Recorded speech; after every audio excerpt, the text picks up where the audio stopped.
स्वागत है आप सभी का हमारे YouTube चैनल में। तो आज की इस वीडियो में मैं आपको बताने वाला हूं क्लास 9 का साइंस चैप्टर 1 का पार्ट 2 हमारे आसपास के पदार्थ। फ्रेंड्स, इसका पार्ट 1 हमने पढ़ा रखा है। यदि आपने उस वीडियो को नहीं देखे हो तो इस वीडियो के डिस्क्रिप्शन में लिंक दिया है, लिंक पर जाकर क्लिक करें या फिर प्लेलिस्ट में जाकर देख सकते हैं। तो चलिए इस वीडियो में अगले क्वेश्चन को देखते हैं। फ्रेंड्स, इसमें क्वेश्चन है पदार्थ की विभिन्न अवस्थाओं के गुणों में होने वाले अंतर को लिखें, या फिर कह सकता है कि ठोस, द्रव और गैस में क्या अंतर है। तो ये दोनों ही क्वेश्चन सेम है, दोनों में से कोई एक रहेगा जो पूछेगा। तो इसे हमें आंसर क्या करना है, इसमें सिर्फ ठोस, द्रव और गैस में अंतर को बताना है। तो चलिए ठोस, द्रव और गैस में अंतर को जान लेते हैं। तो फ्रेंड्स, ठोस में देखेंगे कि ठोस का जो आयतन होता है वो निश्चित होता है, और द्रव का जो आयतन होता है वो निश्चित होता है, और गैस का आयतन अनिश्चित होता है। दूसरा पॉइंट देखेंगे, आकार निश्चित होता है, इसमें आकार अनिश्चित होता है, और इसमें आकार अनिश्चित होता है।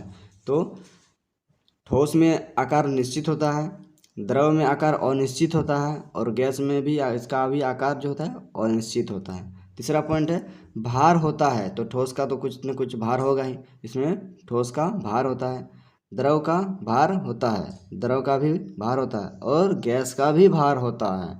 तो इसमें तीनों में भार, इसका तीनों पॉइंट में इसमें ठोस, द्रव और गैस तीनों में भार होगा। चौथा पॉइंट, कणों के बीच आकर्षण बल अधिक होता है, कणों के बीच आकर्षण बल कम होता है, और इसमें कणों के बीच आकर्षण द्रवों से कम होता है। तो फ्रेंड्स, इसमें जो होता है ना, गैस का जो आकर्षण बल होता है वो द्रवों से कम होता है।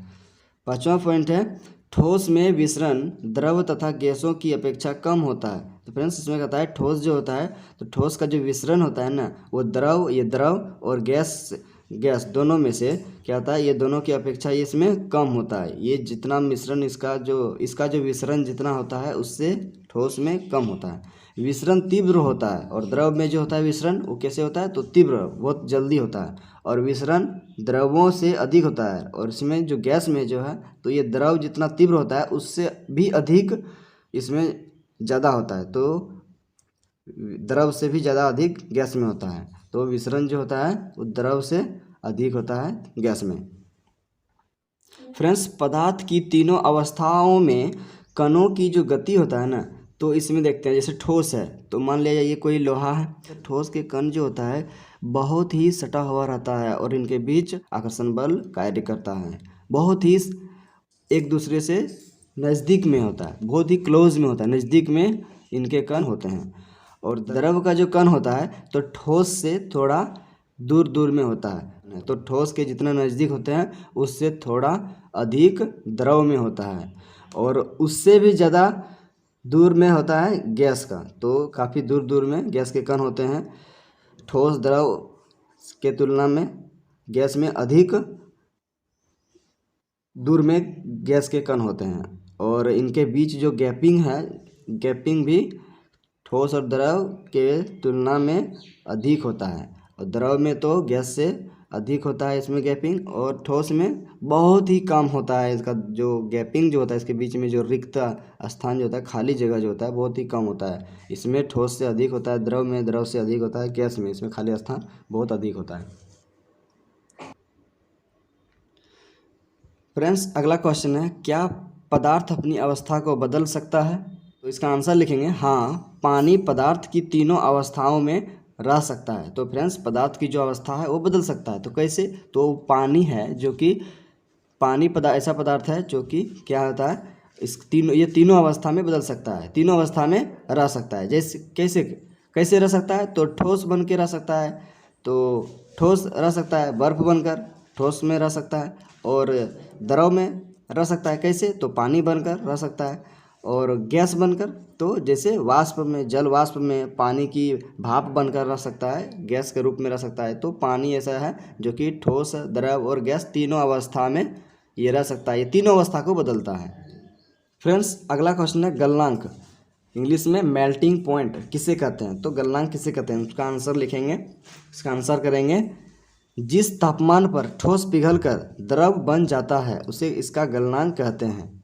तो फ्रेंड्स, किसी भी ठोस में इतना तापमान दें कि वो ठोस पिघल कर क्या हो जाए, तो वो द्रव में बदल जाए, तो उसे इसका गलनांक कहते हैं। किसी भी ठोस का गलनांक उसके कणों के बीच के आकर्षण बल के सामर्थ्य को दर्शाता है। तो फ्रेंड्स, किसी भी जो ठोस होता है ना, उसका जो गलनांक होता है क्या होता है, तो उसके कणों के बीच में आकर्षण बल कितने मजबूत से जुड़ा हुआ है, तो उसको दर्शाता है। आगे देखेंगे फ्रेंड्स क्वेश्चन, बर्फ का गलनांक कितना होता है। तो फ्रेंड्स आंसर करेंगे, बर्फ का गलनांक 273.16 केल्विन होता है। फ्रेंड्स अगला क्वेश्चन देखते हैं, संगलन किसे कहते हैं। तो फ्रेंड्स आंसर करेंगे, ठोस से द्रव अवस्था में बदलने को संगलन कहते हैं। तो फ्रेंड्स किसी भी ठोस पदार्थ जो होता है ना, तो ठोस पदार्थ को अगर हम द्रव अवस्था में बदलते हैं तो उस प्रोसेस को, प्रक्रिया को संगलन कहते हैं।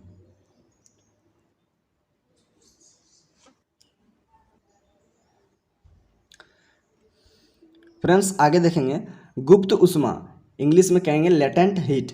तो इसके बारे में थोड़ा सा जान लेते हैं, गुप्त उष्मा किसे कहते हैं। तो वायुमंडलीय दाब पर 1 kg ठोस को उसके गलनांक पर द्रव में परिवर्तित करने के लिए जितनी ऊष्मीय ऊर्जा की जरूरत होती है उसे संगलन की प्रसुप्त गुप्त उष्मा कहते हैं। तो फ्रेंड्स जो वायुमंडलीय दाब होता है ना, तो वायुमंडलीय दाब पर कितना, तो 1 kg ठोस, ठीक है।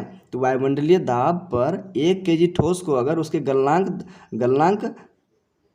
गलनांक पर द्रव में परिवर्तन करने के लिए जितनी ऊष्मीय ऊर्जा जो उसमें आवश्यकता होता है, उसमें ऊर्जा की जरूरत पड़ती है, तो उसे संगलन की प्रसुप्त गुप्त उष्मा कहते हैं। तो उसमें संगलन की गुप्त उष्मा कहते हैं, तो उसे संगलन की गुप्त उष्मा कहते हैं। फ्रेंड्स हमारा अगला क्वेश्चन है, क्वथनांक, इंग्लिश में बॉइलिंग पॉइंट किसे कहते हैं।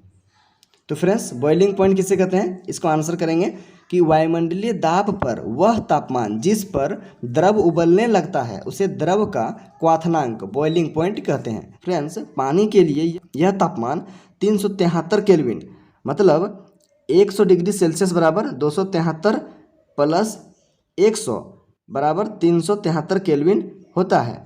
फ्रेंड्स इसलिए 100 जोड़ना पड़ता है 273 में, क्योंकि 0 डिग्री सेल्सियस बराबर 273.16 केल्विन होता है। इसीलिए 0 डिग्री सेल्सियस बराबर 273 केल्विन होता है। तो 273 में हम 100 जोड़ने पर क्या हो जाता है, तो 373 केल्विन में, सेल्सियस में तो 0 डिग्री सेल्सियस होता है, 0 डिग्री सेल्सियस के बराबर 273 केल्विन, और 273 में हम क्या करेंगे, 100 को जोड़ देने से क्या हो जाता है, वो 373 केल्विन हो जाता है, जिससे क्या होता है, पानी का बॉइलिंग पॉइंट हो जाता है, क्वथनांक हो जाता है।